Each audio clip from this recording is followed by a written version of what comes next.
Good evening, ladies, gentlemen, and MBs. Welcome to Warui Deshou's Stream of Four. I am Shadon. Joining me as always from across the pond, but forever close to my heart, is the Soul Doctor. We're back to cover more Vinland Saga. This week's episode being episode 11, if I'm not mistaken, The Gamble. Not The Gamble, unfortunately, which is a song, if I'm not mistaken, by Kay Longins. I could be wrong on that one, but hey. Although I've got to say, the actual gamble of this episode, I mean, I think the better message would have been don't start forest fires, Yeah, unquestionably. Only you can prevent forest fires. I could totally imagine Forkel doing that in the mask outfit. What was it? What was the name of the bear again? I can't remember his name. Smokey. Smokey the Bear, there we go, yeah. Forkel would make a great Smokey the Bear saying, only you can prevent forest fires. Especially, if you're trying to do it to actually, murder a bunch of people as well.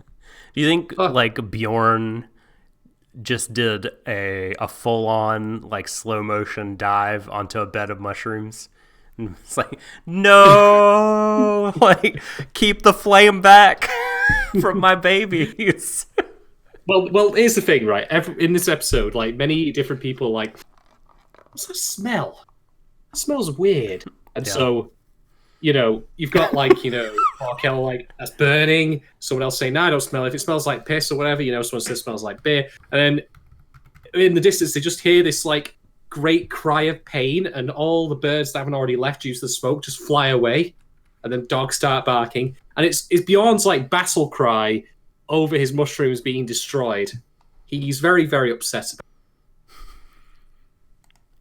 I'm sorry, I'm distracted. I just saw on Twitter the picture you posted of that spider minus one leg. Holy shit, dude. That thing, it looks like the size of a large fruit. It looks enormous. The thing I didn't follow up by pointing out is that after I took that picture, I went back to find him so I could put him in a piece of paper and a glass, and he's gone. So he got the fuck out of there. So I'm going to rely, on people at home here watching. If you start seeing something on the back of my chair here, oh man, I'll keep a lookout. I'm totally cool with that, by the way. I'm cool with spiders in general. Other insects can piss the fuck off and get out of my house, but spiders, they're the bouncers of the insect world. They keep others out. They eat them alive, and that dude's definitely seen some action. I'll say that much. He's eaten his fair share. He is the Forkel of spiders. Yes, because he's missing a key digit. Yeah, he's missing a leg. He's missing a key digit. Definitely.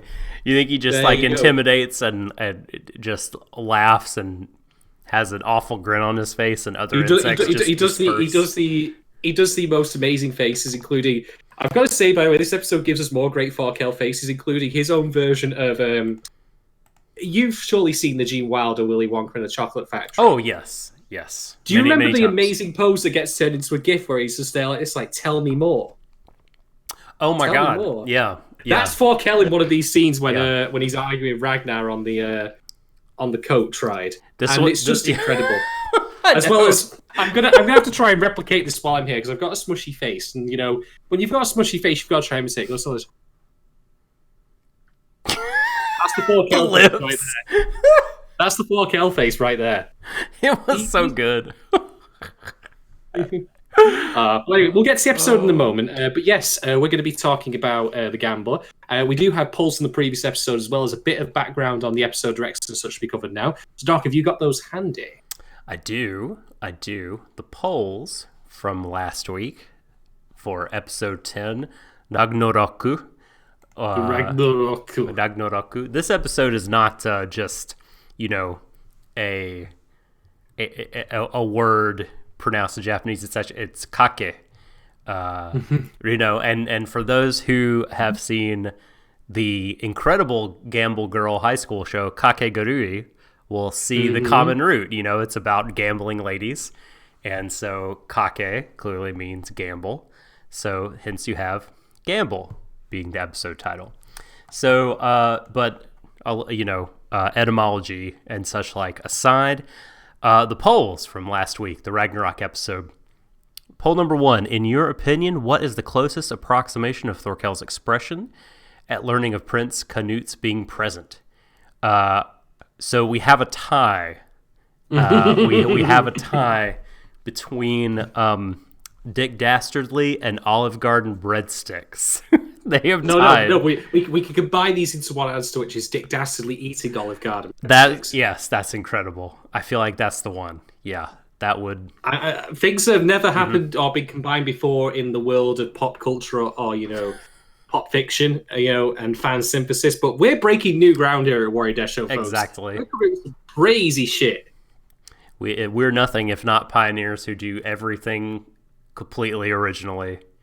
Mm-hmm. You can put that on this podcast's tombstone, and you would be a liar. So next poll, does Vinland Saga suggest that personal or societal cycles can be broken? Or is the grinding wheel of decline and ascendancy inescapable? That was a lovely and, uplifting poll. And, it's... I was having a bad day. The language is such that I don't... So it's a yes or no poll response. Well, can you break out or can you not? I see. Okay, so yes, can it be broken? 69%, nice. Nice. Of the audience says yes, it can be broken.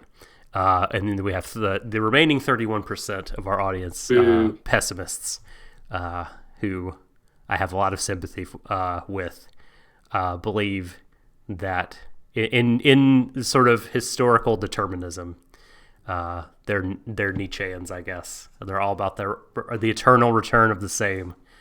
So next poll, should Thorfinn have killed Askeladd by now? Codes of honor and rites of combat be damned. It was so close to being another 69%. 68% said no. Thorfinn should not have killed him by now. Many people are more paragon than I expected. Like I'm the guy with the great morality here. Like sometimes you gotta just hurt a motherfucker for the greater good. But clearly people are much better than me, and that's good, by the way. That is a good. And those are the polls from last week. Thank you very much, everyone, for taking part. Yes, and there will be additional polls. There was the picture again. I clicked home, and the spider greeted me once again. But no, staying on task. As long as it greeted me. Yes, exactly, yes. So, if you want to vote in these polls, at Warui Deshou is the Twitter account you can go to. Also, in our Twitch chat, links to the polls will be provided. So, creatives, we've got our usual duo of writers for this episode who will forevermore, I feel like, be working on this. Kenta Ihara and Hiroshi Seko. And we've got a single director. We're back to one person in the director's chair. I suppose it was a touch crowded to fit two last week. So Shigatsu Yoshikawa is the episode director for this episode. And he has been an episode director a handful of times. He's got some experience doing... Let's see. Oh, your most favorite anime of all time, Shadon. Once again, they keep coming up. Aka 13 directed the 6th episode of that. Man, we need to do some kind of postmortem of that one day. No. It put me to sleep. I don't want to put anyone else to sleep. Not talking about it. Like, how can I talk about a show in which literally nothing happens? Well, Peter Phobian did it for weeks. Heyo! Shouts to Peter. I love Peter and his work. Peter's cool. He did better than me then, because I watched that entire show from start to end, and the moment it was over, I was like, well, that was a fat load of nothing. It was like eating ricicles or rice pops without any milk. It's just... What? Why? Why would you do that? Although I did have Mauve in an amazing mauve dress, at least at one point. So, there was at least one bright spot in all of it, but the rest of it was just... Yeah, come on. Travel log? I don't know. Anyway, no, it's not the worst show I've seen by a long shot. It's just non-existent. I don't think it technically exists. It's like Schrodinger's anime. It does seem like you feel it's a bunch of empty calories, which... is appropriate given that show is very loving about food, right? It depicts food in a very detailed way. Well, it ain't any of the shit shows we've watched, which were all collectively like eating rat poison. So hey, you know what? I'll take empty calories over that. Yeah. Give me a rice patty over Elfin Leeds too. Unleavened bread. Yeah. You don't even get the white. That's a nice segue onto the Christianity elements that we're going to discuss in this episode. Oh man! Oh, the leavening. Nice one. Good one. Put a pin in that, as you say. Although I think as far as Vinland Saga is concerned, Christians only care about one thing, and that would be booze, glorious booze. You're gonna convert now that you know the real story, that it's all about the wine and the spirits. So to speak. I have found the kingdom of heaven. It's 6.9% and costs £3.80 a bottle. Oh man, it's fiery. So he's also got Yoshikawa, being the he in question, directed 3 episodes of Cells at Work, which I think was a really well-received recent adaptation of a manga of the same name. Got an episode of Death Parade, a very critically acclaimed work that was originally like an anime short a few years ago in the Future Animators Project. I believe at that time it was called Mirai Anime. It's changed. The name of it has changed a bunch of times, but it was called Death Billiards, the short, and it's really good. And they took that concept, Death Billiards. It's amazing. It's basically what like a name. You would love it. You would love it because it's very short, first of all, and then it's just about these folks that have died, but they don't really. I don't think, according to my memory, know that they have died. And the sort of waiting parlor to the afterlife is kind of a bar with a billiard table. And so it's about their interactions with this sort of eternal waiting, like barkeep and billiard player. And then they get, then they go on their way. And it's really cool. It sounds like a cross between No Exit and a game of pool from the Twilight Zone. Yeah. Both of which are excellent. Yeah. No Exit, the Sartre play, you mean? No, the Star Trek. Sorry, I said that Star Trek for some reason. No. I'm sure they've covered No Exit in some form or another at some point. Mm-hmm. Anyway, no, you are correct, yes. Okay. I haven't seen that play, but I would really like to. But yeah, they turned that into a TV series called Death Parade, and Yoshikawa directed an episode of that. We've got work on the unfortunate sequel to Last Exile, Fam the Silver Wing, but it was produced quite well, I think, and he's on production advancement and setting production. So Monster Hunter Stories, a number of episodes directed of that, and a show that I really desperately wanted to like, but could not find myself, couldn't find the ability to really get excited about it. Lagrange, The Flower of Renee, Part 2.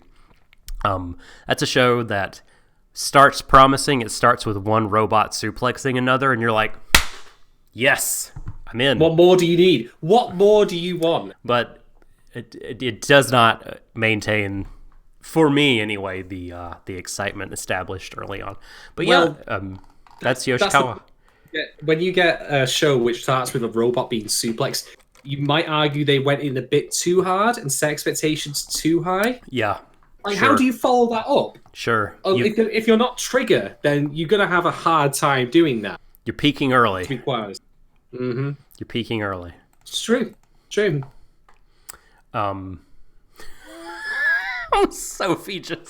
Sophie's talking about your head in the chat. Hello, Sophie. Well, I recently shaved, actually. I think Doc's like, if he went bald now, he would look like the Friar, actually. Oh. You know I'm right. You know I'm right. Yeah. A bigger robot suplex. Yeah, that's exactly what Trigger would do, Theowolf. He would just sort of be a conga line of increasingly larger robots suplexing one another.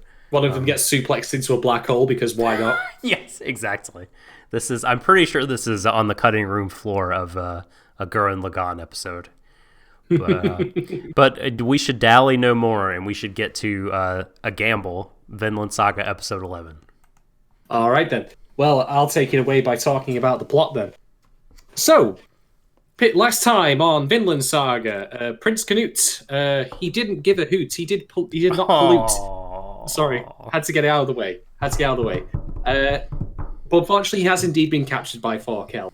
And also, it's now autumn, which will be important, by the way. Keep that in mind, bearing also what we've discussed previously about Ragnarok and cycles. I'm guessing that Saga also was thinking stuff. You know what I liked about Given? I like the season stuff. I'm going to include that. I'm sure that'll be relevant. But yeah, Thorkel's just enjoying, like a cozy little ride through like this woodland path. And everyone's having a nice, good chat about like getting something to eat. Like, I want beer, I want cheese, I want this and that. One of the guys says, hey, I got used to English beer in the end. And I'll tell you this for free. Had I read Vinland Saga when it came out in 2013, I said he was chatting shit. Because English beer all around is crap. But that was before microbrewing and like, more niche and specialist brewing came about, which has been a wonderful revolution. I will say that much. Like, I love that kind of shit. But if you said to me, hey, Carlsberg said it's the best beer in the world, I'll say you're talking bollocks, mate. Man, Carlsberg is goat piss. It's bad. Listen, as a Liverpool fan, for many years, I would be like, well, I guess I'll wear this merchandise around that has the Carlsberg logo on it, even though I hate Carlsberg. I was so happy when they changed sponsors. I was like, I don't really care if this is like a foreign bank and it's probably nefarious or up to some shit. It's not Carlsberg. I'm so happy we're the standard chartered logo now instead of that fucking awful beer. There you go. The topic also discerns to Christianity, and one of Thorkel's men that is mentions about Jesus and how Jesus is a wuss and he's lame and his magic is crap. But they neglect, of course, to mention the fact that Jesus also turned water into wine, which you think that as raging alcoholics they would all be really into. But I'm guessing that bit must have slipped them by. They do mention it actually. They make fun of it. Yeah, well, they say. They say the fishes thing, but I don't remember. So they don't mention that. I thought that they said he turned water into wine and made more bread. But yeah, it's like parlor tricks. But they might not have mentioned the wine. That could have been just me. I think they omitted that. I could be wrong, but again, one way or the other, that I think would be quite the perk. They left it out of the British subtitles, Shadon. You got your own subtitles over there in the UK that we don't get in the US. Oh, I could get them. I could watch the UK version. I bet it's the only difference is like when, Thorkel's like, oi, like in the UK version it says oi. And in the US version it says hey. I bet that's like the only difference. So Thorkel decides to ask Canute, who is on a cart behind him, what he thinks Christianity, and Ragnar pipes up and starts giving him shit. Thorkel reveals that he's basically done this because he's going to do the Vikings' first ever Notice Me Senpai with King Seywin. I'm so happy you said that. That's exactly what I thought. Because that's exactly what it is. Yeah. He's like, I just want to notice me. And I'm like, Thorkel, you're like 8 foot tall. You weigh 400 pounds. You're made of solid beef. How could you not be noticed? But this is also where the amazing expressions can be like, smooshy face. Which is great. And of course, the incredible, tell me more, Ragnar. I'm so fascinated by it. The Willy Wonka meme. Yeah, exactly. Exactly. So this leads into a discussion where Thorkel reveals that the reason he's doing all this is because he wants to go to Valhalla. And Valhalla, for the uninitiated, is, it's a ride at Alton Towers, if I recall correctly. But the actual Valhalla in mythology a visual is... hey, it's a great bar. Like we've talked about bars before, and I would go to Valhalla if it was a place. But anyway, in mythology, it is the afterlife of Viking warriors, where you go and you fight all day and feast and drink all night, basically. Which sounds like a pretty good deal, I would argue. Consequence-free warfare. You can go, get liquored up every evening and start again. It just basically sounds like, your average London night out, just repeated all over with no consequences. Sweet. That's a done deal. And this is the point where Ragnar says that he's very old-fashioned. What are you chatting nonsense about, Thorkel? You're just a child. And I will give Ragnar some credit in that Thorkel does indeed have a very, goofy nature to him. But he knows what he wants. He's got his eye on the prize, and he's certainly not incompetent nor stupid. But anyway, never mind that, though. This is the point where we meet, Friar Tuck, who's, several centuries too early, but maybe it was his ancestor or something, calling out for, the gift of God to come on him, the blood of the kings and all that, which is basically he just wants to get more beer. So hey, like I say, maybe this is the guy who invented Buckfast. I don't know. Oh my god. So, do you think he is like a legit? How do I say this tactfully? Do you think he is, that he is disturbed, that he has like issues, like mental health situation, or do you think this really is just like oh my god, I'm sober. If I do this, they'll give me beer. I'm gonna assume that it is the latter, if only because he's not constantly acting out. I think it's just more comic relief that it's intended for at this particular point. I mean, this show's general view of Christians thus far has been in order, target practice, mute, and raging alcoholic. Yeah. If you were a very devout, pious Christian, like watching this show, you might take a little bit of offense at it, I would argue. Well, not that I really care, to be quite honest. I'm only pointing that out because it amuses me. I think that, you probably shouldn't, just because this is probably how, like when Christian missionaries started spreading and people started converting and the religion was really kind of just sort of taking root, and like ordinary people didn't really know what to make of it. This is probably sort of a lot of what happened. People, like, their exposure to it was, crucifixes and what they heard as rumors. I mean, like, if I was to ask you about some random, I don't know, like, what do Jehovah's Witnesses think? I mean, you might say some things that were part true and part not exactly true, because, like, we just don't know, So I think people should not be offended by this depiction. Nah. I don't think it's I don't care anyway. I only bring it up because I find it funny, because it's just intentional. Right. But anyway, so as they're traveling along, however, Forkel's like, a spider sense seems to go off, and he calls the carriage or the convoy to stop because he reckons there's an ambush. And he takes a spear in his hand, and in one of the most impressive, javelin swings ever, manages to impale a guy who was waiting to ambush him over the ridge, having seen nothing. Like, this is the point where Forkel graduates from being, like, a regular badass to being a Metal Gear Solid boss.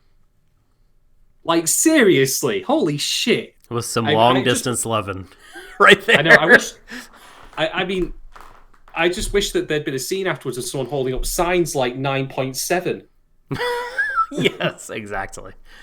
Yeah. Good evening, Lord.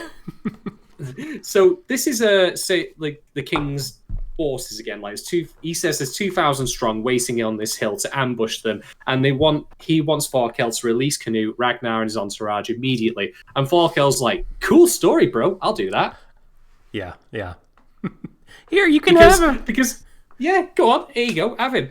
Because and to be fair to Forkel, like, I love this fucking guy, by the way. I can't even lie. Like, I know I shouldn't really, if I'm being quite blunt. Come on. Because, I mean, this is the era that they live in, and, like, they do all sorts of nasty shit. Well, again, Forkel's only really been defending English territory, so anyway. Point being, like, he makes the point that, did you think, I wanted to get into Valhalla, so I thought I'd make it a little harder for myself, because now you don't have to hold back, now there's no hostage anymore. Come at me, motherfuckers. Come at me, bros. And so one of the warriors, like nameless red shirt dude, he's like really, really pissed off that Forkel's taunting them. But Ragnar's like sensible for once, although it doesn't last very long in this episode, regrettably. He says, "Look, calm your tits, chill the fuck out. We're just gonna leave." But that doesn't actually end up happening. A fight breaks out, which will be important for something I'll discuss later. So battle is joined. Forkel disappears and turns invisible during the CG, like running together of the two armies. And I don't know if that was intentional or not, because I looked all the way through that to find him. The CG continues to be a bit spotty in this show, I will say that much. But then again, I don't think you could have adequately like done Thorkel in CG. It looked like on like the History Channel when they do those simulated battles when they just use like Age of Empires or whatever, and it's just like this was made with a Rome Total War mod. It really was. Exactly. It looked exactly like the camera was positioned in such a way where it's like, this is just an RTS battle happening right here. That's all it is. Indeed. So anyway, over at Askeladd's camp, against Smoky Bjorn's advice, yes, I just made that joke, they decide to set fire to the forest, because that way it will cause mass confusion and chaos, and they can then go and, rescue the prince with little difficulty. So, mushrooms be mourned and all that. The forest is now set on fire. Thorkel noticing in the distance that there's smoke. The fire, by the way, will be important later for something else I'll discuss, so put another pin. That. Yeah, everything's going completely to pot. The forest is ablaze, there's smoke everywhere, no one can see shit. And this is the point where Thorkel is sent... sorry, not Thorkel, I'm talking nonsense. Thorfinn is sent in to go and rescue the prince. After being doused in water, although Askeladd, decided to leave the asbestos cloak behind that he otherwise would have given him. Because, I think at this point, like, what else does Askeladd realistically ask Thorfinn to do that will get him killed? Fucking, fight the Nemean lion or some shit. Jesus Christ. So you don't think he just trusts him? Do you think he's like trying to get him killed? Well, I think it might be a bit of column A and a bit of column B, possibly. But I think that if he does trust him, he would never admit that openly to anyone, because that might be embarrassing. But anyway, indeed, Thorfinn is sent off to go rescue the prince. And he does end up finding them and intervenes with his horse set on fire. Nice one. Although, then again, maybe it was a Rapidash and he just forgot to capture it with a Pokeball. Oh my goodness. Oh, if only I had the sound effects board still here. You'd be getting booed. This all, by the way, is after Ragnar decides, to start yelling out where the prince is because of all the smoke. Not knowing, of course, that, Thorkel's men are going to find him and kill him. So nice one, Ragnar. That one guy, he's like, oh, Ragnar's just like, why? Why did you swing your sword at me when you didn't even see who I was? You should call out first. And then those people are like, yo, Ragnar, Prince. And he's like, oh, here we are. We're here. We're right here. And Ragnar's like, you see, that's how it's done. He has sense. Stab. Ragnar just unfortunately left his giant neon sign saying Prince Canute here. I know. You really have like a air traffic controller. This way, folks. Yeah. This way with the bright cones. So, Thorfinn arrives and puts himself between the prince's party and the attacking men of Thorkel. The first guy comes up thinking he's all that, and Thorfinn, demonstrates his ability to do some Phantom Requiem of the Phantom shit by sidestepping an axe. Yeah, I'm mentioning that piece of shit again, sorry. How dare you. Yeah. How dare you. Yep. And, he decides to plug the guy right in the neck. So, 1 down, 20 to go. I think he could probably take him. But this is the point where Thorkel arrives, and he's like, yo, it's been a while, man. How you doing? The fingers are gone. It was a mistake last week. They are still gone. I think they were gone last time, but I don't think the length of them is even between shots. So sometimes from a distance it looks like they're full length, sometimes they're not. They did get the scar right. Maybe he was just wearing a glove also. Maybe he's got this fin blob. Maybe Thorkel really likes knitting. Who can say? Imagine there with giant tree trunk like knitting needle. That needs to happen. That's that has to be a how do you call it? A doujin or some sort of side manga. Thorkel knits a giant tea cozy. It really wouldn't surprise me. But after complimenting Thorfinn having lost some weight, looking great, and all that, he asked him 2 things. Firstly, if he started the fire, and Thorfinn responds with, "We didn't start the fire." No, you beat me to it. God. Oh yeah, but they should just. How could I not reenact the music video? Oh God. Because it's always been burning since the world's been turning. Indeed. Yep. And then the second question is, are you actually the son of Thors? And this is the point where Thorkel drops info that he, of course, would know because he's her uncle. He drops Thorfinn's mother's name, Helga. Was it Ilva or Helga? I keep getting the two mixed up. It's been a while since we've seen it. Mm-hmm. It is Helga. Cool. Yeah. And Thorfinn's like, what? Really? How do you know that? But unfortunately, the forest fire is a bit of a prick and decides to, interrupt this potential moment of character drama and revelation. So Thorkel's like, bro, hit me up on Facebook. We'll catch up later. Send me a friend invite. Oh, I hate this. Yeah. Come on. If this was set in modern times, he would totally be doing that. You say, look, check out my LinkedIn profile. It's got mass murderer as my job title. Look, mercenary for hire. I'll send you this file. Just DM me later. You can have it for now, but we need to have a private chat. Can you imagine Thorkel's Instagram? And all the faces he makes on it and all the selfies? Just like holding up body parts of people he's killed, with the grin on his face. He'll make really bad, like cheesy, like captures go as well. Like, well, I guess this battle cost this guy an arm and a leg. he really would. Yeah, have really like time lapse of him just like mowing through an entire battalion. Mm-hmm. Thorfinn meets back up with Askeladd, having brought the prince Ragnar and Father Booze with him. And Askeladd, is thanked by Ragnar after a little bit of condescension firstly. Askeladd says, I'd like to see upon the prince's face, which to me, like, I'm sure this revelation, like, of him being really handsome was meant to be quite profound. But all I could think to myself was, well, it's that scene in Batman and Robin where Batgirl's got, like, the domino mask on and no one can recognize her. And I'm like, you can already see most of his face. Like, come on. Come on, guys. But yeah, like, the episode ends with Canute taking his helmet off. Still hasn't said a damn thing at this point. He's basically turned into the Maggie Simpson of this particular series. Okay. You have to enlighten me as a not avid Simpsons devotee. Well, it's a running gag that whenever they do, like, alternate history episodes or, like, future episodes of Simpsons where Maggie's grown up, she never speaks. Every time she even tries to speak, like, something interrupts. Okay. Interesting. It's a running gag. I didn't know that. Oh, okay. Very interesting. So there you go. Or maybe Canute is just trying to be, as cool as Neo from Ruby. I don't fucking. Another reference is lost on me. Saves on voice acting, Yep. It's an economical measure. Voiced by Sir not appearing in this recording booth. Is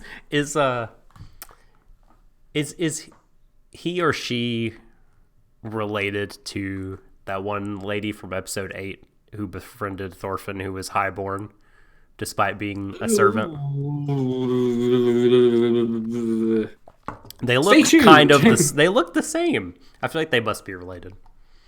Well, Thorkel and Thorfinn are related, and you wouldn't have initially made that connection necessarily until you pieced together the family tree. Who knows? Everyone be related up in this bitch. God. It's true. But yeah, that's the plot essentially of the gamble. Indeed, the gamble has paid off. Despite the odds of facing Thorkel alone and all of his men, Askeladd's group, through subterfuge, burning the whole forest down, do manage to actually gain back. There's actually one other scene that I neglected to mention before Thorfinn reunites with Askeladd, which is that two soldiers, one from Thorkel's side and one from Ragnar's side, after the smoke clears, are actually together, like, talking to each other very briefly, not realizing who they are. And then they realize, once they yell out for their respective leaders, that they're, enemies. And then they're all mowed down, of course, by Askeladd's archers, turning them into pincushions. That's going to be very important for a talking point I have in just a moment. But yeah, otherwise, that's the plot. Canute has been rescued. Mission accomplished. Achievement unlocked. Canute saved. Check.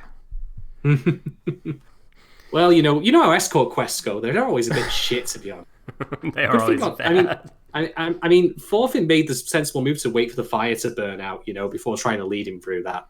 So that was a good time. Man, That you just made me remember the shit one in Near Automata. Fucking escort quest just God, I continued to remember fail that over and over. I remember that one, and how awful you felt as well when you had to go report back It's the worst to that one. robot's mother. Oh, I'm sorry, your child got devoured by 20 other machines. And that quest was jank as fuck because the level requirement was completely out of whack. But anyway, maybe that's the point. Yeah, because I think so. That's Near Automata for you.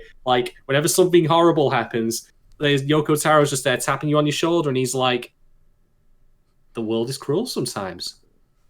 To be or not to be." Thanks, that is the question. Moon-faced guy, for your needless reminder. I like to imagine that every time Yoko Taro takes off that helmet, it's just another one underneath him, repeats infinitely. Yeah, a Matryoshka doll of moon helmets. Yes. Until it's just the size of a ball bearing on a big neck. I don't believe for a moment he's actually human. And he has a really tiny voice. Hello, it's me, Yoko Taro. I'm actually speaking in public. This is the sound of my voice. Incidentally, folks, although Doc didn't announce, that is his Viking voice for this episode. Yep, it's me, the Viking. Here I am, I'm rowing the boat, and I got my bitches on my left. I got my bros. I got my booze. I got these horns to poke your eyeball out if you're not careful. You're sounding like Redneck Gollum after he's huffed lead-based paint. It's sort of are you familiar with Aqua Teen Hunger Force? I know of it, but I've not listened or watched it. The inspiration for this is the meat wad. He's a little meatball guy who is pretty dumb in a hilarious way. But that's the inspiration for that one. That one I have to confess, at no point did I really think that was a Viking. Unless, as Andy says, it's a Viking from another planet. Marvin the Martian, perhaps. Who can say? Vikings, who's to say that they're that the Earth has exclusive claim on the Viking, you know? I mean, for all I know, you go to Valhalla, and when you get there, you see some of the people are green or multi-headed, and you're like, what the fuck, Odin? And Odin's like, did you think that Earth was the only planet, fool? And then you just eat a lot of turkey, and that's it until Ragnarok, where you die. That's the shitty part about being an Einherjar, or however you pronounce it, being a member of Odin's Hall, is you get to fuck around for a while until Ragnarok, and then you die. But you know what? So does everything in the Norse universe. So yeah, at least you get to have a good last night on not Earth, on whatever realm it is in, on Asgard. I don't know. Anyway, let's get to talking points. Let's talk some shit about this. Let's talk about some meaty stuff. So, do you want to lead off, Doc, or shall I? I can. So, one of the things I thought was interesting this episode was, I guess it was Thorkel that was saying this, when they were talking to Ragnar and the prince and the priest about Christianity, and they were actually talking among themselves, right? And they're saying, "Oh, you don't want to do this because all they kind of do is tell you what you can and can't do, right? I mean, I know you get there's a lot of virgin women or whatever, but they tell you, hey, don't do this thing, and don't do that thing, and that's what you get." And I believe it's Thorkel, correct me if I'm wrong, says that, well, one of the reasons that Odin and Thor are better is because rather than focusing on how you live, it's all about how you die, right? And the manner of your death being worthy, at least for the warrior in Viking culture, right? And this is quite similar to the the texts that I've studied on Bushido and the way of the samurai and the Japanese warrior kind of philosophy, right? That the retainer is always looking for, hello, boss, Dana boss.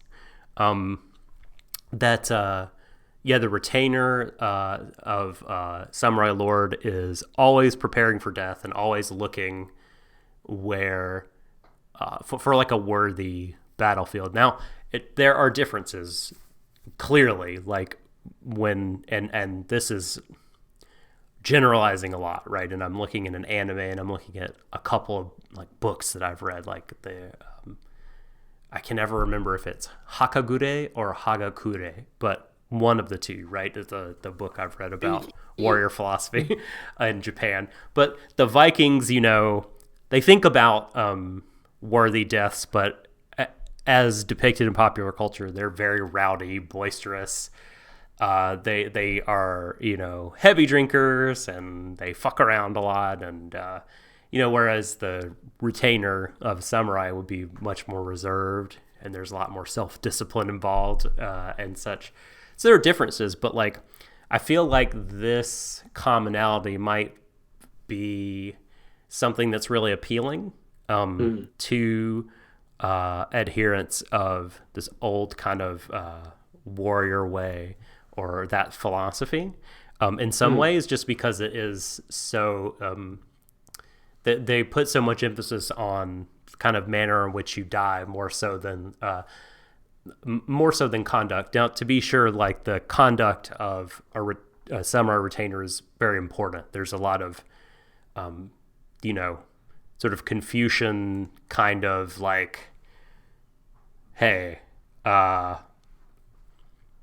you have these formalities, these rules of conduct, and all that sort of thing, but still, a worthy death being like really high on the priority list is really, really different than the way we think about things in the modern West.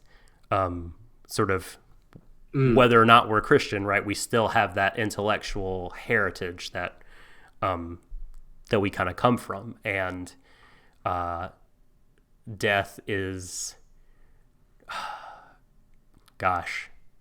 We could talk a lot about like contrasting the two different ways, but certainly we view it differently. And we probably in this call would have our thoughts on it would be like, this is really stupid. Like, because once you die, you're dead, and that's it. Like unless you get turned into a giant door, right? It's not like this bargaining chip or whatever. It's not. We just calculate things differently. And, it's an easy thing to say and a really broad point to make, but just this whole notion of a kind of life lived in view of death and preparation for it. And like, again, trying to seek out a worthy way and place for it to happen is one that I find really interesting, and one that I think it will be a shame to just totally like be like, fuck that, dismissed. Like, this is stupid.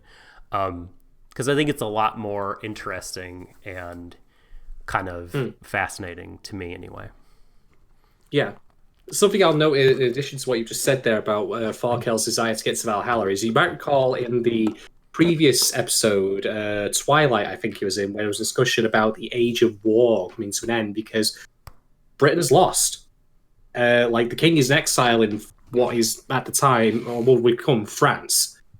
So maybe Farkel himself also realizes that, his time as a warrior will come to an end soon anyway, whether he likes it or not.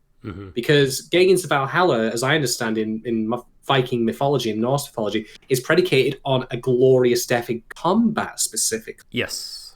There ain't no combat, there ain't no war, if there ain't any battles to fight, then the club's shut, you're going to have to come back next week, basically. So, in a funny way, like, the end, like the Ragnarok and all that's been discussed previously, like, time is running out for him to have his glorious death, like to have his thing. But that doesn't mean he also can necessarily, paradoxically, just let himself die in battle. Because then, ironically, he won't get in. Like, if he, sandbags, I suppose, is the word you want to use. Right. And I can't imagine Forkel sandbagging, by the way. So, yeah.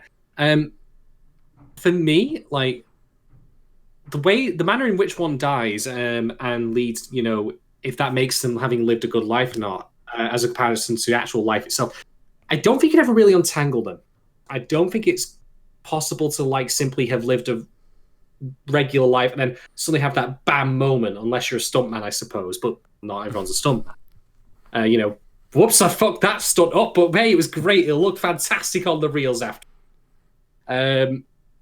So I think that for me, like, I think there's merits to both arguments, and I don't think that they're mutually exclusive either.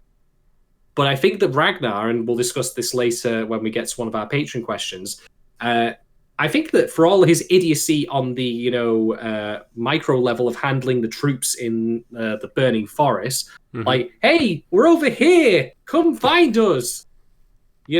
Like if honestly, if Ragnar was like, designing a Where's Wally book, it would just be Where's Wally and then a dog.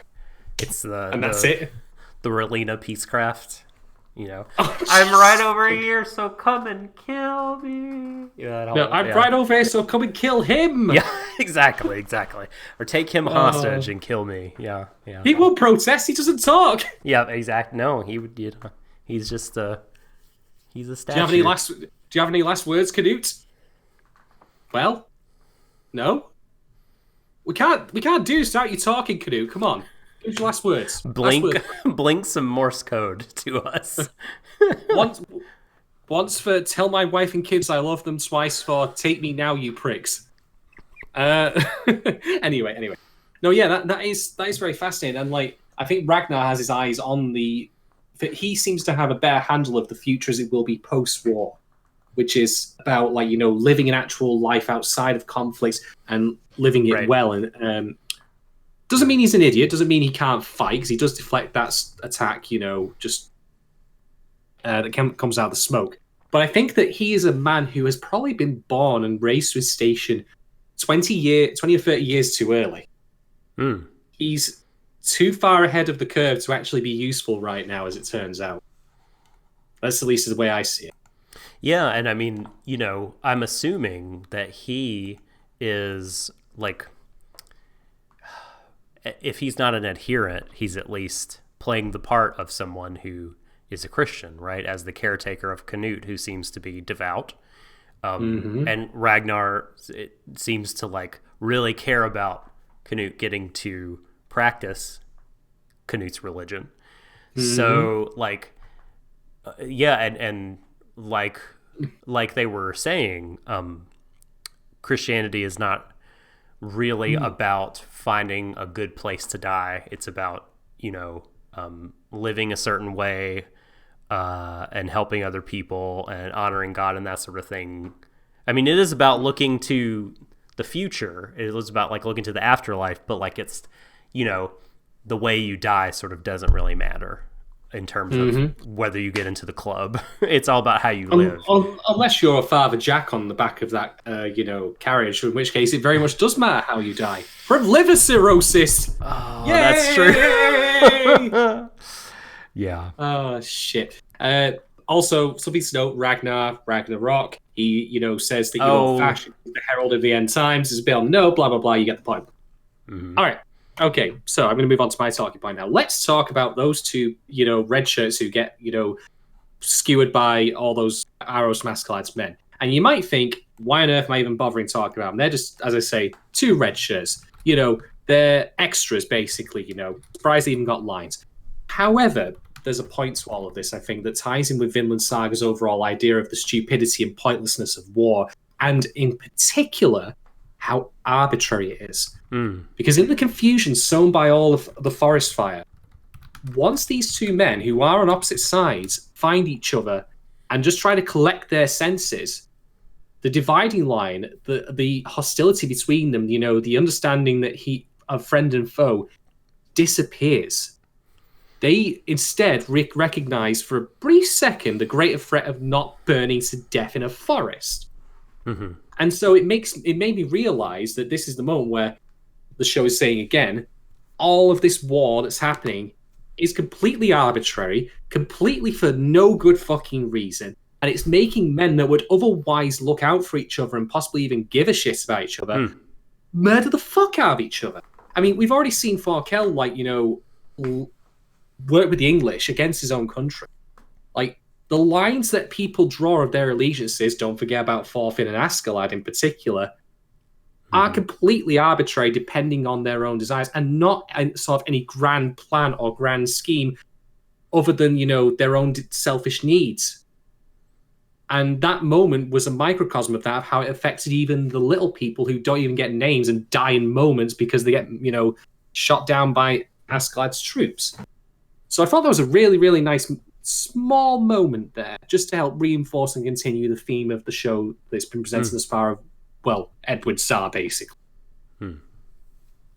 Yeah. No, this is very good. Should I do the war never changes bit?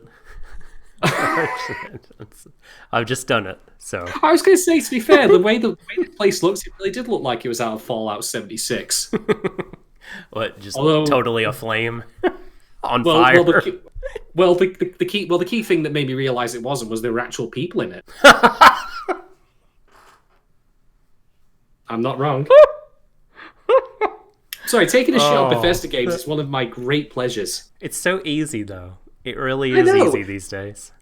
I know, like, this is like, shooting fish in a barrel, except the barrel's the size of my house and I'm armed with a fucking howitzer.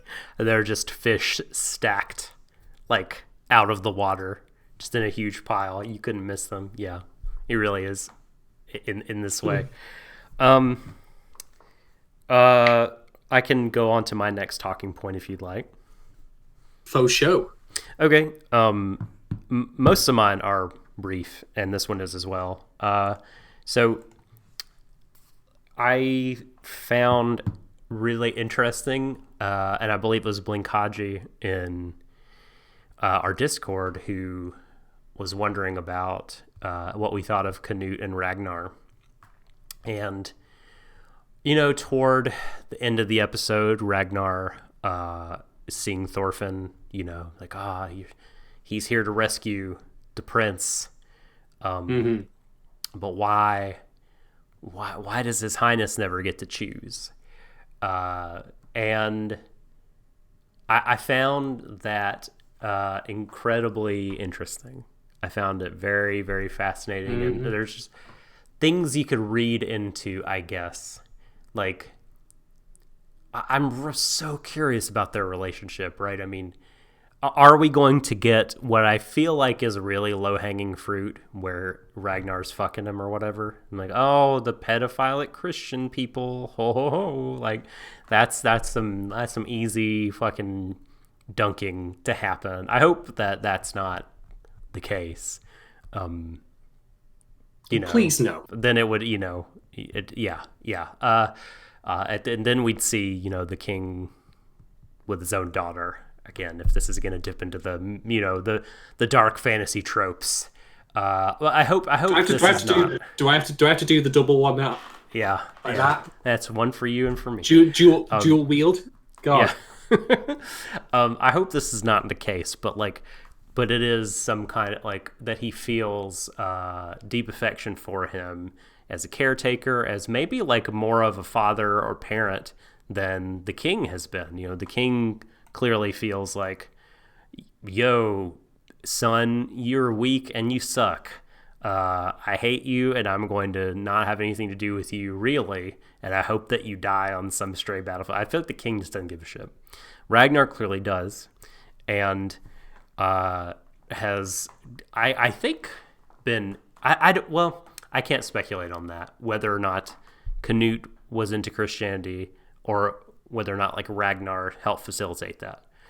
Either way, I think their potential relationship is really interesting, and I also think that this is another one of those Doc, you're probably reading a lot into things, but so the fact that Ragnar is very much focused on he brings up choice, right? Why doesn't His Highness get to choose? And I think you could look at this as another kind of difference in the mindset of folks who kind of believe in the old mythology, which feels very we talk about all the cycles, right? It feels kind of deterministic. Things have their beginning, end. You want to die glorious death because the end is coming. No matter what everything is going to die. It feels sort of like the culture. It feels like because of the brutal kind of nature of the environment they grew up in and kind of the war-torn land, that there's way more emphasis on like just know your role and do your part, and way less emphasis on this kind of freedom. But I think Christianity is like fundamentally concerned with like human choices, both in terms of like the end destination for the soul of a person, and all of that, like all kinds of different actions, and freedom of the will is a kind of a key component in Christian theology. So yeah, that's me like overthinking things and bringing no, in, it's fair. I suppose that now is probably actually a good time as any for us to cover Blinkardi's Patreon question, which I will read thusly. Okay. So what do you guys think about Ragnar's relationship with... Yeah. I love it. Ragnar's relationship with Prince Cahoot. I'm going to avoid the very obvious play on words I could say there. I'll leave it to all your imaginations as to what that was. Here's the thing, right?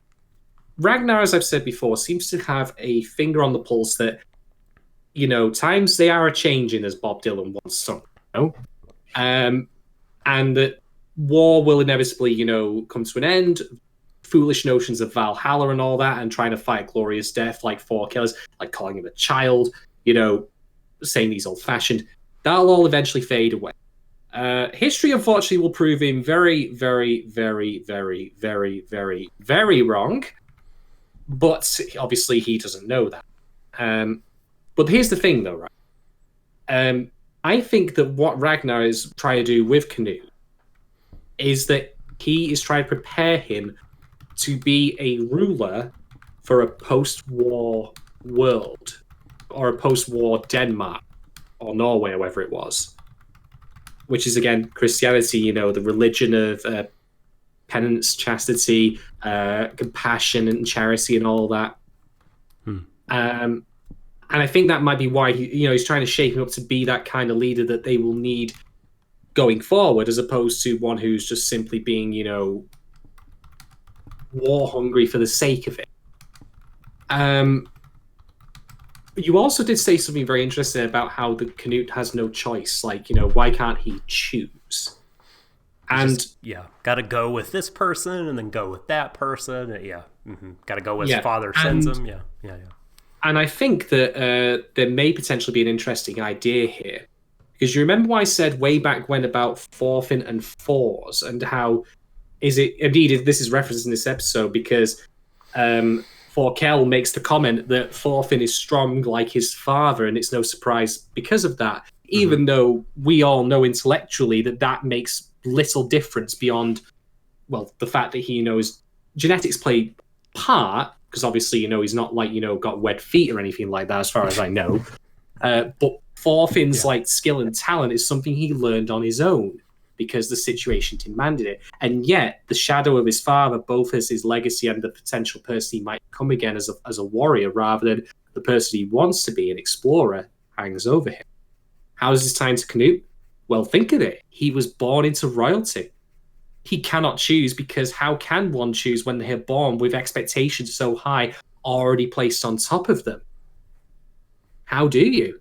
I'd say you don't. But that being said, there is a Roman emperor whose name eludes me right now, who basically, after fixing most of the empire's problems at the time he's in, he retired to go farm cabbages. So maybe I'm talking shit. That's actually true, by the way. It was in a Sean video. Shouts to Sean, by the way, when he was talking about the Roman Empire. I don't remember the name of said emperor, but it's true. So again, maybe that could be a thing there. But yeah, I think that the relationship is that he's trying to mentor Canute into being a post-war leader while the war is going on, and that's why everyone's all like, "Ooh, what the fuck's the prince doing? Like, he's shit, he's terrible." And I'll grant them, right in that particular moment, yes. But that's only because he's being groomed. I'm not talking that way. I'm talking in as in to be a leader for a different kind of world that will follow after, well, the events of the war are over. This is a great point. That didn't cross my mind, but you're so right, because in times of peace, like a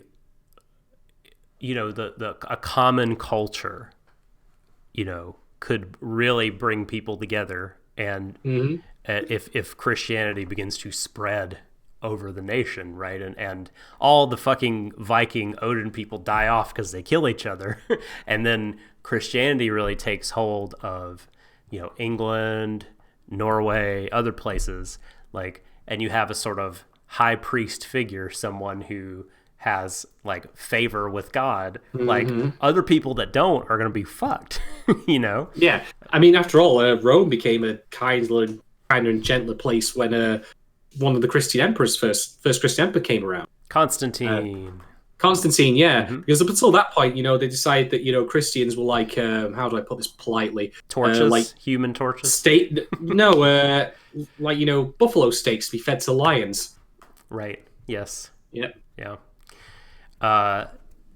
And I mean, who love them priests, man. It could be as has been shown numerous times throughout history, religion and power, politics. They make really comfy bedfellows, and they go well together and intermingle, and it becomes kind of hard to tell one from the other. And it could be a powerful tool. And if Ragnar is sort of this forward thinking, in this way, so I really focused on how he feels about Canute. But if, as you say, he is thinking about kind of the future of the nation and his people and things like that, that's quite brilliant. Diocletian, okay. That's the one, yeah. Now that I remember the name, the one who sounds like a brand of air freshener. Diocletian, it gets you clean, son. It'll restore the spell of your home like it restored the Holy Roman Empire. With new, Diocletian, in 4 great sense, you won't be able to tell that this home has pets or smokers. Be the emperor of your own home. Some shit like that. Anyway, moving away from those jokes. So yeah, no, I'm in agreement with you. And by the way, thank you, Blinkaji, for throwing that question. We would normally say Patreon questions for the end, but I think that it's reasonable to bring it up now, given it was very close to the topic that you pointed out there. If you are, of course, interested in asking questions of us as we watch the show, why not consider becoming a patron for as little as, was it $3 again? I really should have the $3. Thank you. $3 per month. You can get in our Discord, ask us questions of any stripe, be it serious philosophical discussions, or you can just ask us who's best boy, and we'll answer them. We appreciate we won't answer best girl though, because that's obviously Ilya. Ilda. Yeah. I mean, come the fuck on, guys. Yeah. I mean, despite her lack of screen time, she sits high on the throne of best girl of Vinland Saga, ruling over all, untouched. There have been many in the Middle East, to be fair. So. Yes, it's a sparse kingdom, for sure. Indeed. All right, next talking point from me. So let's talk about fire, and let's talk about autumn. The whole idea I've seen thus far of Vinland Saga, it's been contrasting the land that people live in versus the warfare that consumes it. I mean, we've seen the ruins of the Roman Empire, for example. We've seen all the dreams of Vinland that have been there, Asgard torching villages and all that. Beautiful scenes and vistas that are just polluted and corrupted even by violence and bloodshed. And what could be more appropriate a symbol of that than the fires of war literally consuming the land as it dies around? I mean, that fits in with the whole Ragnarok thing previously. Yeah. And that will then lead to, then of course we'll have winter. But as I say though, now that we've got a very seasonal tie-in here, we have a cycle. So if this ties into the events of the show, I think that things are going to go real south real fast, even though they've got Canute here now. But that's when, things will improve after. But yeah, like you cannot, I think, make it more clear visually of what Vinland Saga is about than how the land itself, like, provides great opportunity for peace and, fulfillment and warmth and comfort. But we just can't stop fucking killing each other. And, that's represented literally by the fire devouring the forest. A tactic which, while effective for getting the prince back, let's not lie here, I don't know, you could have possibly done it differently. I would not call it an absolute, last, like, we have no choice but to burn this whole forest down thing, Right. I think Smokey Bjorn had some things to say about Smokey that. Bjorn. Do you think? So you're saying that while the natural kind of cycle is ending, like that, human beings shit. are. No, I have to interrupt. Big seven-legged spider is here. Oh no! Oh no! He's found his way to he or she. They found the Oh my fuck! Oh my! There he is. Jesus! Holy shit! Also, I apologize for people seeing my socks there. That was unfortunate. That's yeah. enormous. Does Well, he boss, needs to when did be he captured? get up here?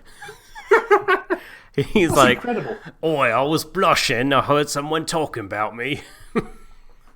Yoink! Got him. Right, he's going nowhere. Whew. Wow.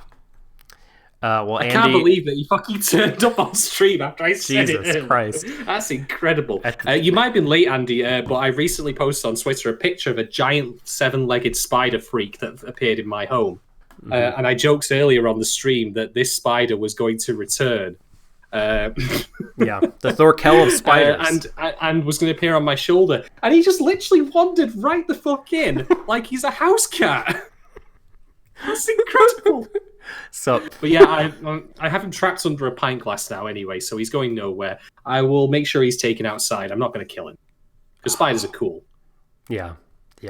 Just make sure your home doesn't become like the bathroom in Infinite Jest of the punter. It's just filled with all these cups that have insects in them that he doesn't want to touch them.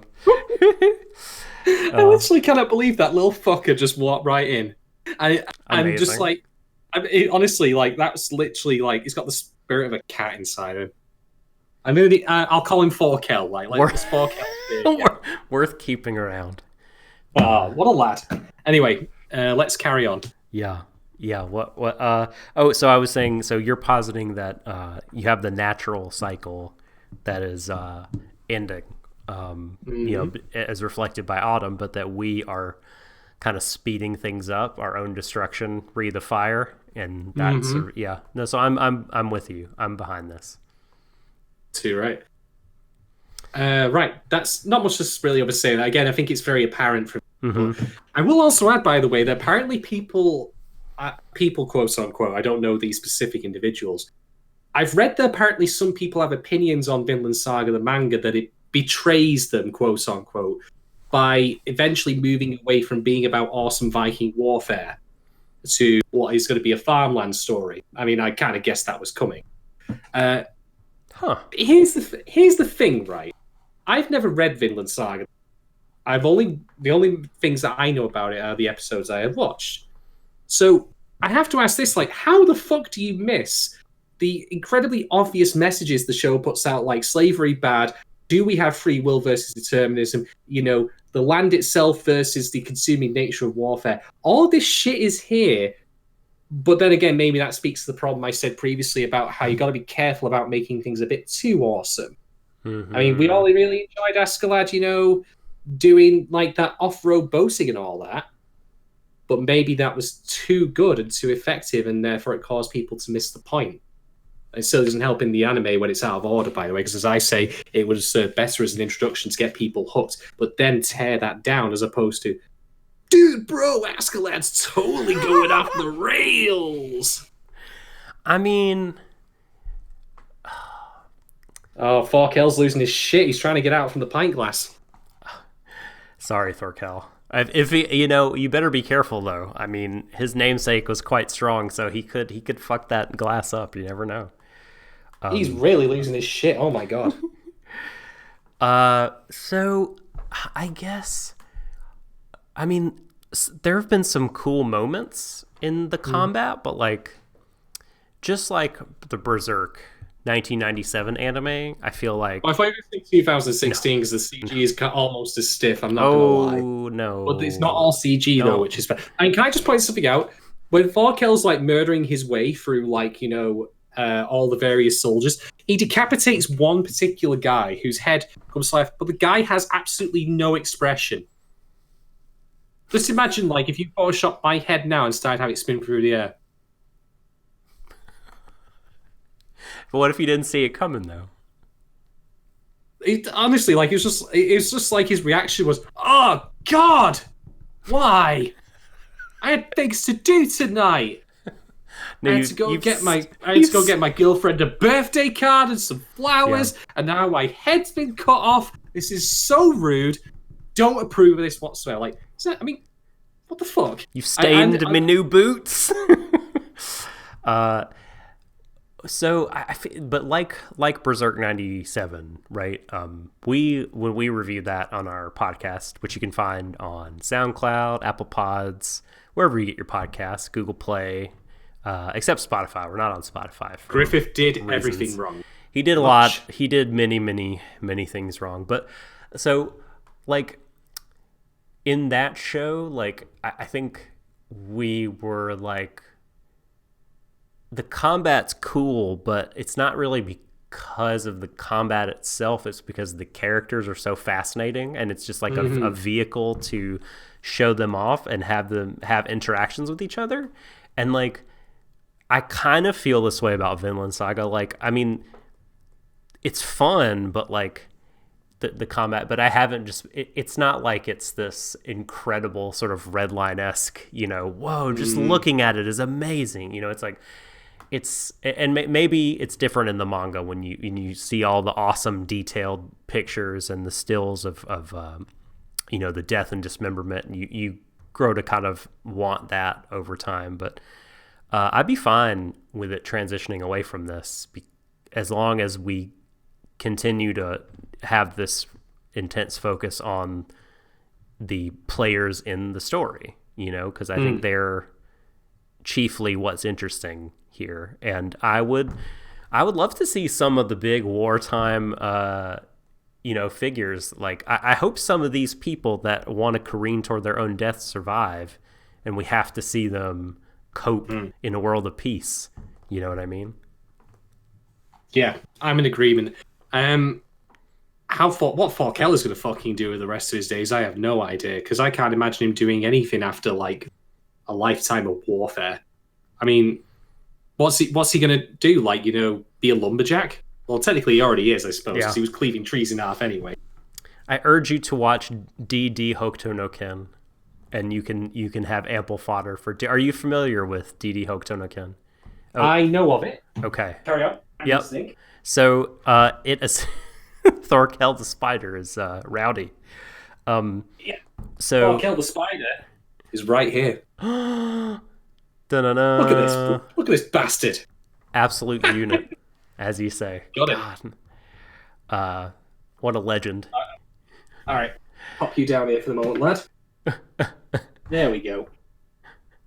So, the DD Hokuto no Ken is all about the fucking, you know, characters of Fists of the North Star, which is a universe that is incredibly violent, having to live in modern society and, you know, do things like work construction and, you know, serve as like a receptionist for a business.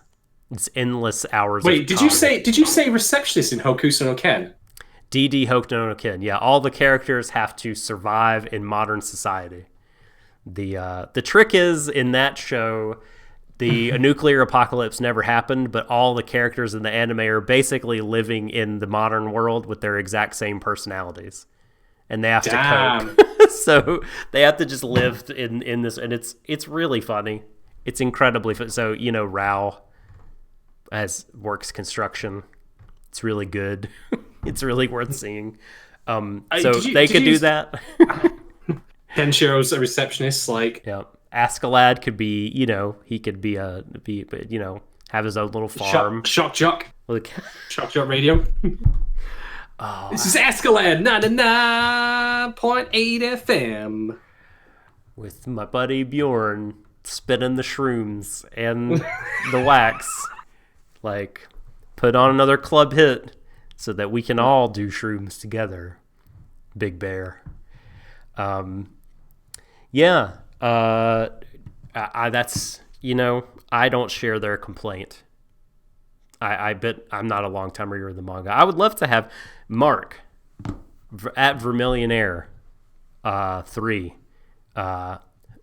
tell us, please. Someone get a hold of Mark and see if he shares this sentiment. He's been a long-time reader of the manga, and he's a friend of the pod. So, another point that I had, Shadon, was that, so were you surprised? I guess it's not really that surprising. It's a pretty simple observation, like most of the things I've said this episode. But Askeladd and co are only about 100 men, right?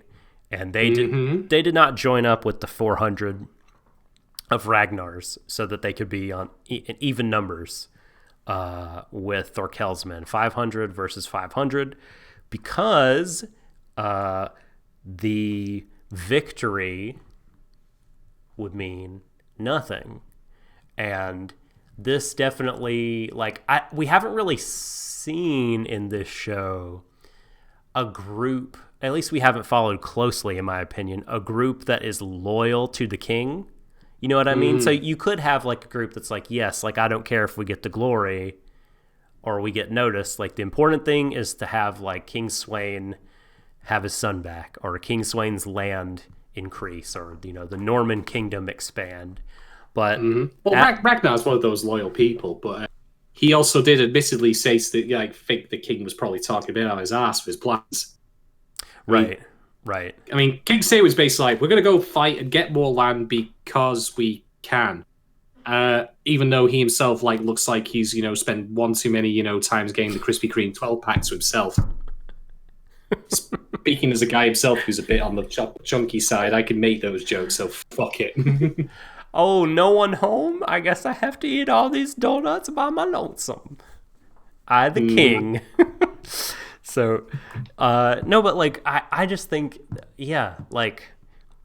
parsing out kind of what Askeladd in particular wants. As we said last time, he seems to be fixated on. I think Thorkel's trying to attack me because every time I move this glass, he just moves looks right at me. Mm-hmm. Oh man, he's got fangs as well. Holy shit! He's not intimidated. Do not fuck with this spider. No, this spider will fuck you up if you're not careful. So basically, this could very well be my last podcast because I'll end up just having a. Please be careful we've all seen Alien, haven't we? We all have. Although, hey, maybe next time I do the podcast, I could be doing it from the walls and stuff. Maybe he's radioactive. I can hope. Oh man, just please be careful when you relocate him. Please take all care. Dude is pissed. Wear gloves. I need tongs. Yeah. Not that would work really, because I need to have something to hold the paper. But anyway, carry on. No, just so we talked about Askeladd last week being hyper fixated on the end of the cycle. He is, he's reading into this whole business of Last Judgment and Ragnarok. Sort of, they're intertwining in his mind, and he's like, well, the present age is coming to an end, whatever it is. The cycle is ending. So I need to obtain glory for myself. And here you have it, underscored in this episode when he says, look, Bjorn, we could have been on even footing against them, but that would do me no good. I'm not interested in well, maybe he himself wants to get in Valhalla much the same as Thorkel does. Exactly. Yeah. And makes it hard for himself. And as you say, Senpai noticed me. He wants the king. Maybe he's not concerned solely with dying well. Maybe he's like, you know what? before this fucking war ends, I want to be in the king's debt so that afterwards I can have Which is why I decided to fight against his forces and help the British. Not the smartest move Forkel's ever made. Well, I'm talking about Askeladd. Oh, in that case, yes. Yeah. He's like, I want to be in the king's good graces so I can live long and have a fat plot of land and servants and not have to, maybe that's the kind of, maybe he sees the cycle ending as in like the age of war. And he's like, I want to be set up for peace. Maybe he's not so much concerned with dying well. Who knows? Although he has spoken of his own death to Thorfinn. So, I mean, it could be a bit of both. But I just found it, again, really, really interesting to think about like where he's coming from because he's fixated on glory and achieving glory through a more difficult feat. I mean, he has upped the skill level, upped the difficulty level considerably for himself, despite, his tactical nous being greater than those 400 idiots of Ragnar's. Askeladd must die mode, engage. Yeah, exactly. Yeah. Well, he did say as well, though, like in a more pragmatic and practical sense that, he is a pirate and his men are pirates. So once they've served their purpose, he can rightly foresee the king saying, well, you know what, you're a liability now because you're going to start pillaging and plundering our villages as opposed to the enemies. So... But I love you, my lord. I saved your son. Look, here. I have loyalty to you. You did save my son, but you didn't bring me a pack of Krispy Kreme back from the shop. For that you must die. The dog has outlived his usefulness. Yeah. Fuck, man. It's so interesting. So, yeah, I mean, he just is he's... Whatever reason he wants the glory, he wants the glory is more important to him than fucking the assured accomplishment of this task.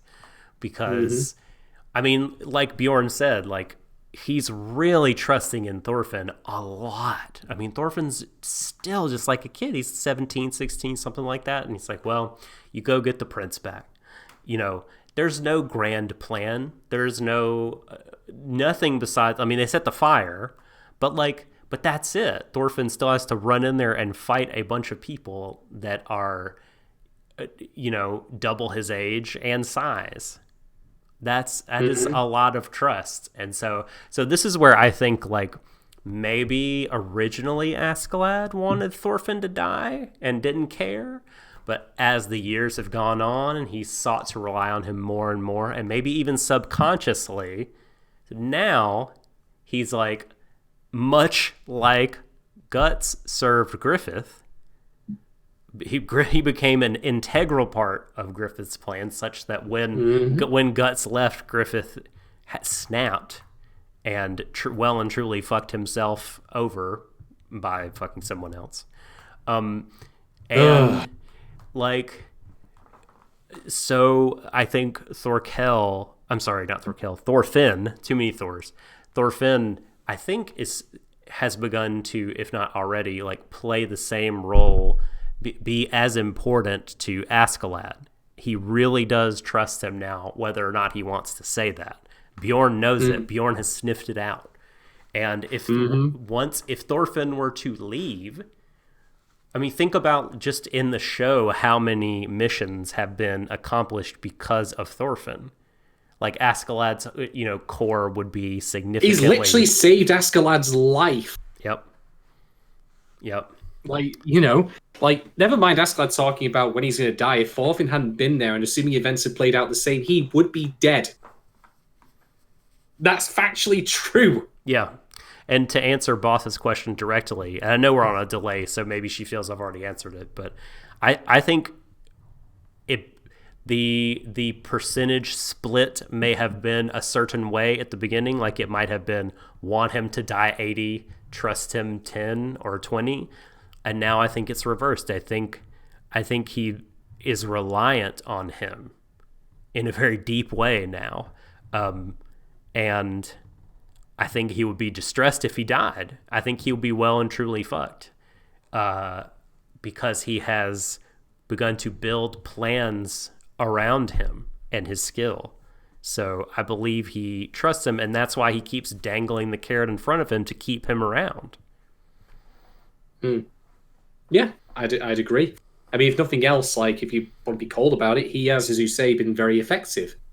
Like, everything that he was asked to do, with the exception of killing Forkel, and he certainly did better than you might have expected, like, he's done. Well, apart from killing Askeladd himself, of course, but... I mean, at this point, he's fucking achieved the impossible. No one else could have got the prince. I mean, and that's not to say Thorfinn got him solely because he was an incredible warrior. He did have luck on his side because he's Thor's son, and Thorkel, he wounded him before, and he and Thorkel had this history, and that's part of why he let him go, I think, and on and on.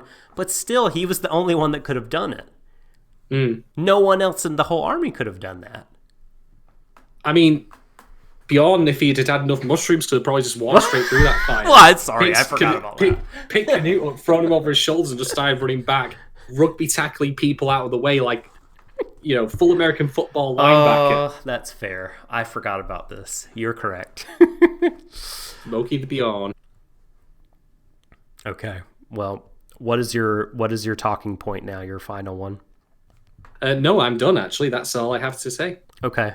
The only other thing I have to say is there's some incredible smug Askeladd expressions, and we should all they are the sleeper.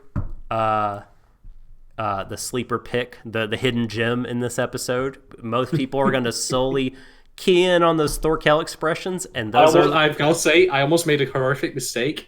I wanted to do the leading Thorkel expression, but you might remember there's the clash with the giant spider there. Oh yeah, no, please. Yeah, let's not have that happen. No, I don't want you to have to whip out the technical difficulties sign for the first time ever on this. As I'm just still screaming into the microphone because you've not muted it. Oh, please, no, that happen. But the Thorkel expressions are the high draft pick. They are the shiny bauble that everyone's going to see. But don't sleep on the incredible smug Askeladd expressions in this episode. They are great. But I think that's all we have to say for discussion. What do you have as a rating for this episode? Well, do you want to check the polls first? Let's go and check how they're doing. Yeah, we can update our polls. Let me hit the old refresh. Here's the polls for episode 11, Gamburu Kake. Poll number 1. Does Valhalla sound like a good deal?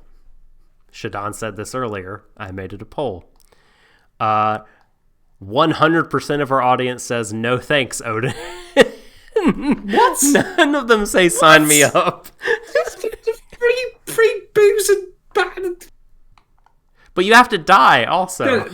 Then again, I think we're getting clear at this point. Like, my morality is completely at 90 degrees to most people, so I'm just gonna roll with it. Shit. Poll 2. Does the priest see visions, or is he simply a booze hound? And 67% of our audience said booze hound. Agreeing with your take, Shadon. So you're 1-1. Oh, finally. And a glorious poll that we've done here. Poll number 3. Did Askeladd, in fact, start the fire? Our votes are split. 40% said it's been always burning. Another 40% said since the world's been. And 20% said turning. Duh. Those are the polls. Thank you very much, everyone, for taking part in those. Feel free to retweet them, get them out there. There are no wrong answers on the third poll, but I'm very curious to hear your thoughts on the others. Anyway, just to answer your question very quickly, boss, our final Given podcast, which you may all want to know about as well, actually, this is a special retrospective on the entire show's run, because we did our most recent one, which was still for patrons only at this time, in which we gave our thoughts on the final episode, but only on that and not the show, as a wider thing. So we'll be doing that with Anthony from, is it CR? I remember correctly? Anthony Gramulia of many places. I actually deliberately baited you into saying his second name because I didn't feel confident saying it myself. So he writes, I think, most prolifically for CBR. about anime and comic books, but he has bylines at Anime Feminist, Screen Rant, The Mary Sue, among other places. I first saw Anthony's work on the Anime Feminist when he wrote a really, really great piece about Go For It Nakamura, the one-shot manga. Oh, there we go. He's alive. And yeah, so he'll be joining us. I don't think this is going to be a live stream, though. None of our given stuff thus far has been. I think this is just going to be a podcast, and it is being recorded this Friday. So if any folks in chat are members of the Discord, you can get your questions in. If you are a Tier Scythe Master member or above, you can ask those questions. Go to patreon.com/Warui Deshou. Check it out. But I don't know if it will be posted on Friday. Usually the given podcasts have been, but that one may take longer. I don't really know, but we'll get it out as soon as we can after Friday we record. We'll see. I'll be handling the editing of it anyway, so I'll make sure to get out as quickly as we possibly can. Anyway, we'll now rate the episodes. So episode 11, A Gamble. I'm going to go first on this one. I'm not going to lie, like something I haven't really mentioned at this point is that the pacing of the show has slowed considerably since the earlier episodes. I mean, we had the build-up to Thor's death, and then we've had the, will Thorfinn actually kill Askeladd this week or not thing, which, were this a lesser work, could have been its own recurring gag joke like some sort of bad soap opera.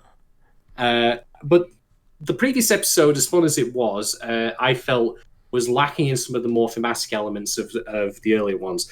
This one brought them back, as I said, in the talking points we had, but it still feels like we're killing time a little bit until things really kick into motion. So not the best Vinland Saga episode, but certainly one with plenty of great little moments. I mean, I loved all of Thorkell's stuff. Like, as always, like, he arguably is possibly one of the more perfunctory characters in terms of actual, like, definitive narrative necessity. But I can't deny he's a fantastic character to watch throughout. He's great fun. And as I say, like, we've got more stuff going on with Askeladd and such. Canute continues to be, Canute. Unfortunately, I'm so sorry that I said that. Yeah. Oh, woof. Come on. And I'm really at the point now. I'm like, right, next fucking episode, say something for God's sake. Can we get on with this? That's the thing that's frustrating now. Like, we've met this character. We've got some ideas of who they are and what they might be about. But I really want the plot to start kicking into high gear again here. I want things to continue on. Because at this point, it feels like Thorfinn's the main plot of Thorfinn Warring Revenge against Askeladd seems to have taken a little bit of a back step. So, yeah, all in all, a better episode than the previous one, but I want things to pick up back towards more the standard of the previous episodes to start kicking into high gear again. For that reason, I will give this episode 4 out of 5 Kingdom of Heaven IPA. Because you know full well, whatever that priest has got, that's some homebrew shit right there. That is some microbrewery stuff. Yes. Oh, well, I actually like this episode a great deal more than last week's. And upon reflection, last week's, again, I don't think it was bad. When we talked about it, it felt like there was more there than we kind of both originally thought. And people making puns in the chat are making me laugh. Yeah, I still think this one is significantly better. I really liked the way it was laid out. There was stuff going on that was interesting. I felt like we learned more about the characters with their, or at least, how do I say, got to spend time with some of them a little bit more, and that's always good. I feel like Thorkell, Thorfinn, Ragnar, even Canute, I felt like this episode did those characters good for me. And Yeah, I'm super curious to see, how it continues to go. I don't really mind the pace of this particular episode. So I am going to give this one 4.25 long-range sniper targeted javelins out of 5. Falkel invented the first cruise missile. He did. Yes. The sniper rifle we originally called the Thorkel rifle before, the Normans were conquered and their technology renamed. By the way, that the guy that he snipes with that only had 2 days left until retirement. Yes, exactly. Yes, definitely. Definitely. The poor secretary of Elfenlied. Man. Falkel the spider looks tired now. Good, he wore himself out. He's still kicking. I will make sure folks still let him out into the back garden. I'm not going to kick him. No. I'm not that stupid. Yeah. But I'm still stunned. I still cannot believe it. And the best bit is I only recognise him because he had 7 legs, as I noted before on the picture. I'm not going to have a stream moment like that again until I get an actual fucking pet, so I suppose I should probably get on that, shouldn't I? You should do. I would welcome a Shadon pet. Are you thinking about purchasing a pet? Yes, but not in the immediate future because I've got decorating to do first. So it'd probably be a bit unfair to have a cat wandering around. The whole place is covered with dust and shit. But yes, that will happen eventually, along with a brand new streaming setup in my living room once that's been decorated. But that won't be until late October. So you've got to put with me here, unfortunately, in the spare bedroom with the complete mess of things that are over here. I mean, people with OCD about cleaning up probably are looking at my camera feed right now and probably scrolling right. Kill bald anime critic prick. Slowly. I'm curious if this is where you start to turn against the show. By the way, no, I still come on, I gave the show I gave the episode 4 out of 5. This is not going the way of Frank's, where I started off happy and then went very, very sour on it very, very fast. A precipitous and fast drop. Yeah, that show really wore my patience out. Even beyond before it started getting into some of the more heinous shit it was culpable of. The problem with Frank's was that it immediately started failing to build proper tension. Yeah. Whereas here, okay, Thorfinn is basically, master assassin, he's turned into Ezio from Assassin's Creed 2 or some shit. Right. I mean, he is trying to avenge his father like Ezio did, let's be fair here. But there's more interesting stuff going on in the wider world as opposed to it being simply segmented episodes which are about shit you don't care about. Furthermore, there's no nakedly transparent anime fan service bullshit that I'm currently turning very sour on. I mean, for people who have not listened to our Given 11 podcast at this point out because they're not patrons or because it's not part of the blah, blah, blah, blah. Yeah, I had some very, very savage things to say about the state of anime in general that sided at people like me who are cishet because, as I quote on that one, we all just get fed fucking pig slurry. Let's not lie.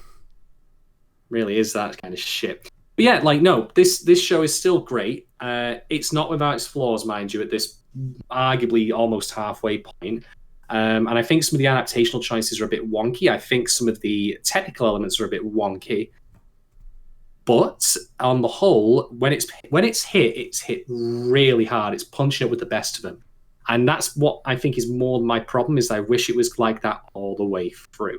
Yeah, it's at a high which bar. Is not to say, which is not to say what we're seeing right now is bad per se. Absolutely not. It just doesn't quite meet its own standard. Mm-hmm. Anyway, that concludes our discussion of episode 11, Gamble. And it certainly paid off, for the creators of the show. It's not, nothing sketchy or risky about this one. It didn't turn out that Canute suddenly, had Hadoukens or something like that. Although maybe that would have been funny to watch. Yeah, but anyway, not a giant pachinko machine cutting off your hand or some shit. Oh god, can you imagine this made by Konami? But let's not think about it. But anyway, thank you everyone as always for joining us on these live streams. I really appreciate all of your company and all this good stuff you brought to chat, both in educating us and also some genuinely great wit. So thank you for that. I will again mention that if you want to be at the cutting edge of Warui Deshou content, do feel free to become a patron for as little as $2 a month. You get access to stuff like Discord, so you can chat with me, Doc, or Vargelia directly. You can ask questions of the shows we're covering as we cover them. You'll get access to patron-exclusive content, such as, which is still remaining patron locked, my Akiken coverage. 55 minutes of me, sounding like I've got my balls in a vice. So yeah, you can get on that. Or you can even request us to cover certain shows if you're at the max rank subscription level. You can request us to cover bad shows or good shows. No porn, please. It's all well and good watching other people get fucked, but I mean, I already get fucked watching bad shit as it is anyway, so please don't give me any more of it. So yeah, do definitely consider that. If you're listening to this on iTunes, YouTube, or SoundCloud, please feel free to like and subscribe. Hit the bell and all that on whatever social media listener is. It helps our discoverability. And if you've got any feedback, of course, we're always more than happy to hear it. Hit us up at Twitter at Warui Deshou or at warudeshow@gmail.com if you want to send us something a bit longer. Otherwise, from myself, from Doc, and from Forkel the Spider, who I will now set free into the wild, thank you all again very much. I hope you all have a wonderful evening, as we're often very fond of saying on this podcast. Embrace to everyone, to the ends of the universe. Good night. Good night.